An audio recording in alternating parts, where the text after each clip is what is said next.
সুপ্রিয় দর্শক আসসালামু আলাইকুম। চলে আসলাম আবার একটি নতুন রেসিপি নিয়ে। আমার রেসিপি হচ্ছে আজকে পানির ভাপে মিষ্টি দই।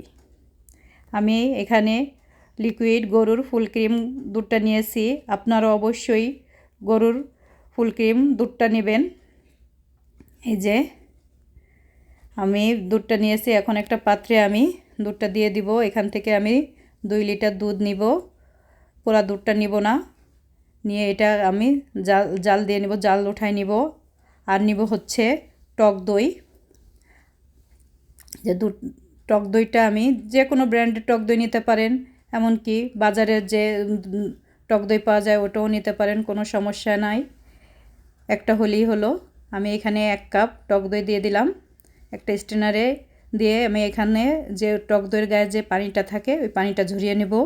এই পানিটা থাকলে টক দইয়ের দইয়ের ভিতরে পানি ছেড়ে দেয়, এর জন্য পানিটা ঝরিয়ে নিতে হবে। এই যে দুধ ফুটে গিয়েছে, আমি এখানে এখন চিনি অ্যাড করে দিব। আমি এখানে 1 কাপ চিনি দিব।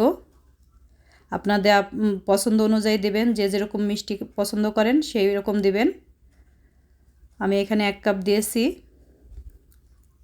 এখন এটা ভালো করে নেড়ে চেড়ে আবার অনেকক্ষণ জাল দিয়ে নিব। এই যে আমি একটা ক্যারামেল তৈরি করব। এই ক্যারামেলটা দুধের ভিতরে দিব যাতে দুধের কালারটা সুন্দর দেখায়, সুন্দর হয়। আর ক্যারামেলটা দিলে একটা সুন্দর দইয়ের ফ্লেভার আসে। এই যে ক্যারামেলটা তৈরি করতে এসেছি। ক্যারামেলটার ভিতরে আমি এখন গরম দুধটা দিয়ে দিব। এই যে এখন দুধটা দিয়ে আমি ভালো করে মিশাই নিব। তাড়াতাড়ি এই যে মিশাই নিতে হবে। এই লিকুইডটা এখন আমি পুরো দুধের সাথে মিশাই দিব। যে ঢেলে দিলাম। এখন এই দুধটা আমি ভালো করে এই ক্যারামেলটা এখানে মিশিয়ে 2-3 মিনিট ভালো করে ফুটাই নিব। দুধটা নিয়ে আমি পাশে রেখে দিব। রেখে ঠান্ডা করা পর্যন্ত অপেক্ষা করব। পুরোপুরি ঠান্ডা করে ফেলবো না, হাতের আঙ্গুল রেখে দেওয়া যায় ওরকম পর্যন্ত রাখবো। এই যে আমি এখন টক দইটা ফেটে নিব। ভালো করে টক দইটা ফেটে নিব। নিয়ে আমি অল্প অল্প করে দুধ মিশিয়ে নিব। দুধটা বেশি গরম রাখা যাবে না। এই তো উষ্ণ গরমের থেকে একটু বেশি গরম থাকলে এই যে টক দই দিয়ে দিবেন, যখন সাথে সাথে ফেটে যাবে দুধটা। খেয়াল রাখবেন যেন দুধটা বেশি গরম না থাকে। আমি একটু একটু করে দুধ দিয়ে ভালো করে মিশিয়ে নিব দইটা। পুরো দুধটা আমি এখন দিয়ে মিশাই দিব।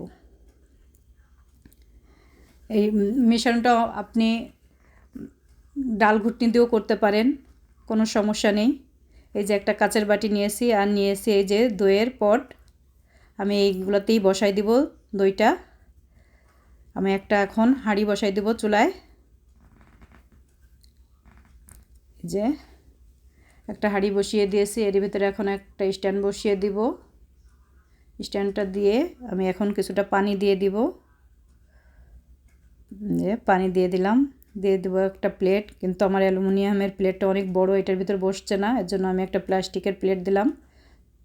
দিয়ে আমি এখন দইগুলো সব বসিয়ে দিলাম। দিয়ে এখন ঢেকে দিব। ফিরে আসবো 1.5 ঘন্টা পরে। 1.5 ঘন্টা পরে আপনাদের আবার আমি দেখাবো। এই তো চলে আসলাম 1.5 ঘন্টা পর। দেখেন দইটা কত সুন্দর হয়েছে, মাশাআল্লাহ। এই যে একদম জমে গিয়েছে দইটা, অনেক সুন্দর হয়েছে। আমি উঠাই নিয়ে আসলাম। এখন একটু এগুলো খুলে দিব যাতে ভাপগুলো বের হয়ে যায়। একটু পানি আছে, সেই পানিটা হয়ে যাবে, দইয়ের সাথে সেট হয়ে যাবে। আমি এই যে উঠাই দেখাচ্ছি। দেখেন কত সুন্দর হয়েছে। একটু ঠান্ডা করে নিতে হবে দইটা, সাথে সাথে করা যাবে না। একটু ঠান্ডা করে তারপরে এই যে আমি কেটে দেখাচ্ছি আপনাদের। আপনারা এইভাবে করে দেখাবেন, যে কোনো দিন দই বানায়নি সেও ফেল করবে না, সুন্দর হবে। আমি 2টার থেকেই কেটে দেখাই দিচ্ছি। দেখেন কত সুন্দর হয়েছে, মাশাআল্লাহ, আলহামদুলিল্লাহ। আমার এই দই রেসিপিটা যদি আপনাদের ভালো লাগে তাহলে অবশ্যই কমেন্ট করে জানাবেন, লাইক দেবেন এবং আমার ইউটিউব চ্যানেলটাকে সাবস্ক্রাইব করে দেবেন।